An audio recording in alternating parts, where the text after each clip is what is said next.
नमस्कार दोस्तों, हम लोग लीनियर अलजेब्रा का वीडियो लेक्चर सीरीज स्टार्ट किए हैं। तो ये लीनियर अलजेब्रा का हम आज वीडियो लेके आए हैं जो कि इसमें हम लोग PYQ क्वेश्चन कर रहे हैं, प्रीवियस ईयर में पूछा गया क्वेश्चन। तो आज हम लोग लीनियर अलजेब्रा का एक क्वेश्चन करने जा रहे हैं जो कि CSIR नीट जून 2017 में पूछा गया है और 3 मार्क्स का क्वेश्चन है हम लोग को। दैट मीन्स कि यह पार्ट बी का क्वेश्चन है। पार्ट बी में ही 3 मार्क्स का रहता है, तो पार्ट बी का क्वेश्चन है और लीनियर अलजेब्रा से रिलेटेड है। CSIR नीट जून 2017 में पूछा गया है। क्वेश्चन क्या है देखिए, let A equal to 1 3x3 matrix हम लोग को दिया हुआ है 1 1 2 1 -2 5 2 5 -3। Then the eigen values of A are.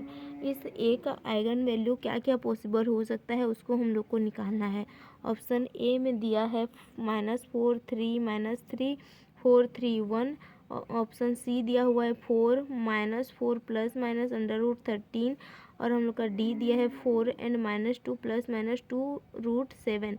इतना हम लोग को आइगन वैल्यू दिया हुआ है और मैट्रिक्स ए गिवन है। हम लोग को मैट्रिक्स ए क्या है, गिवन है और इसका हम लोग को आइगन वैल्यू फाइंड आउट करना है।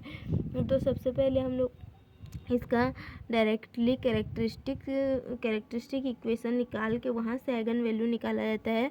वो हम लोग का मेथड रहता है, लेकिन वहाँ से आइगन वैल्यू निकालने में हमें बहुत ही ज़्यादा टाइम लगेगा। तो यहाँ पर हम लोग कुछ रिजल्ट का यूज करके इसका आइगन वैल्यू निकालेंगे, क्योंकि ऑप्शन में हम लोग को आइगन वैल्यू दिया हुआ है तो रिजल्ट को जो सेटिस्फाइड करेगा वही हम लोग का ट्रू होगा।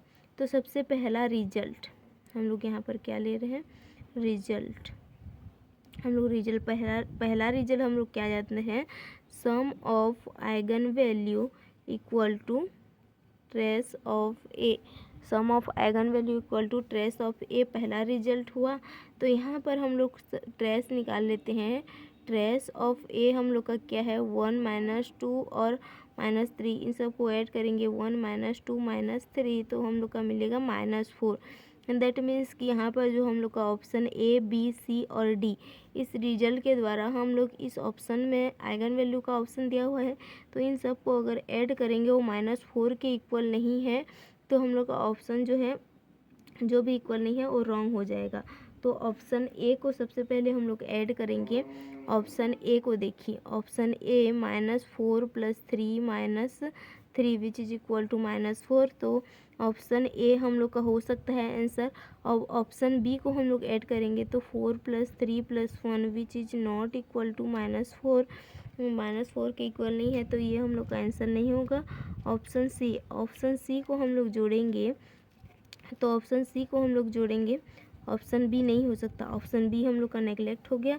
ऑप्शन सी को जोड़ते हैं 4 -4 प्लस √13 और ये हम लोग का होगा फिर से यहाँ पर होगा -4 -13। तो -13 और -13 हम लोग का कैंसिल, -4 -4 हम लोग का -8, तो ये हम लोग का क्या हो जाएगा -4 आंसर मिल जाएगा। तो ऑप्शन सी हम लोग का हो सकता है।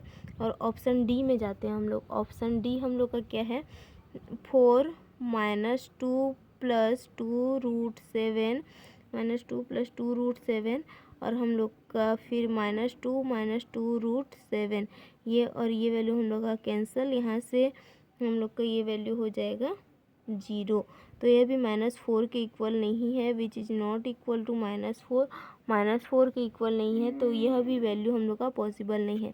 तो यहाँ से हम लोगों ने इस रिजल्ट के द्वारा ऑप्शन बी एंड डी को डिस्कार्ड कर दिया। अब हम लोग देखते हैं कि ऑप्शन ए एंड सी में कौन सा हम लोग का करेक्ट आंसर है। तो अब हम लोग ऑप्शन ए एंड सी को चेक करने के लिए एक अदर रिजल्ट का यूज करते हैं, क्योंकि इस रिजल्ट के द्वारा हम लोग को इन दोनों में से कौन सा आंसर है हम लोग सेलेक्ट नहीं कर पा रहे हैं। तो एग्जैक्ट आंसर जानने के लिए सेकेंड रिजल्ट यूज करते हैं। सेकेंड रिजल्ट हम लोग का क्या होता है, we know that determinant of A equal to product of eigen value. Product of eigen value होता है डिटर्मिनेंट ऑफ ए। तो सबसे पहले हम लोग इस मैट्रिक्स का डिटर्मिनेंट निकाल लेते हैं। यहाँ पर जो हम लोग को मैट्रिक्स गिवन है क्या है 1 1 2 1 -2 5 2 5 -3। इस मैट्रिक्स का डिटर्मिनेंट कैसे होगा, डिटर्मिनेंट ऑफ ए निकालेंगे। तो सबसे पहले तो यहाँ पर हम लोग का क्या होगा 1 और -2 और -3 मल्टीप्लाई होके 1 6 माइनस 25, फिर यहाँ पर -1 होता है, -1, फिर -3 -10। जब -1 को लेते हैं तो ये हम लोग का मल्टीप्लाई होता है, और जब हम लोग +2 लेते हैं तो 5 + 4। तो डिटर्मिनेंट का वैल्यू निकालते हैं। यहाँ से डिटर्मिनेंट का वैल्यू निकालेंगे तो हम लोग को क्या मिल जाएगा, ये हम लोग का मिलेगा -19, और ये वैल्यू हम लोग का मिलेगा -1 और -13 मिलके हम लोग का +30, और ये हम लोग का 18। और इस वैल्यू को जब हम लोग ऐड ऑन करेंगे तो हम लोग का मिलेगा 12। तो हम लोग का डिटर्मिनेंट का वैल्यू कितना मिल गया, 12 मिल गया। अब हम लोग देखते हैं कि आइगन वैल्यू इसमें से कौन इस रिजल्ट को सेटिस्फाइड करता है, क्योंकि प्रोडक्ट ऑफ आइगन वैल्यू हम लोग का डिटर्मिनेंट के इक्वल होना चाहिए, और यहाँ पर डिटर्मिनेंट हम लोग को 12 मिल गया है। तो ऑप्शन ए एंड सी में देखते हैं। ऑप्शन ए में मैं आइगन वैल्यू, अगर ये हम लोग का आइगन वैल्यू है तो उसका प्रोडक्ट 12 आना चाहिए, तो -4 × 3 × -3 which is not equal to 12। So option A is wrong. Option A हम लोग का रॉन्ग हो जाएगा। और ऑप्शन इसी तरह हम लोग बोल सकते हैं ऑप्शन सी हम लोग का करेक्ट आंसर है, लेकिन ऑप्शन सी को हम लोग चेक भी कर लेते हैं। 4 × -4 + 13 मल्टीप्लाइड बाई -4 -13, इस तरह से होता है -4 -13। तो यहाँ से जब हम लोग इसको सॉल्व करेंगे तो 4 × -4 का स्क्वायर -13 का स्क्वायर, इस तरह से मिलेगा हम लोग का वैल्यू। तो यहाँ पर हम लोग का 4 × ये हम लोग का होगा 16 -13, तो ये हम लोग का क्या मिलेगा, 4 × 3 दैट मीन्स कि 12। तो यह जो आइगन वैल्यू था यह डिटर्मिनेंट वाले रिजल्ट को सेटिस्फाइड कर गया, और फर्स्ट रिजल्ट को भी सेटिस्फाइड कर रहा है। तो ऑप्शन सी हम लोग का करेक्ट आंसर हो जाएगा, और ऑप्शन ए हम लोग का रॉन्ग हो जाएगा। तो ऑप्शन सी हम लोग का आंसर हो जाएगा, option be wrong, option D and option A हम लोग का रॉन्ग हो जाएगा।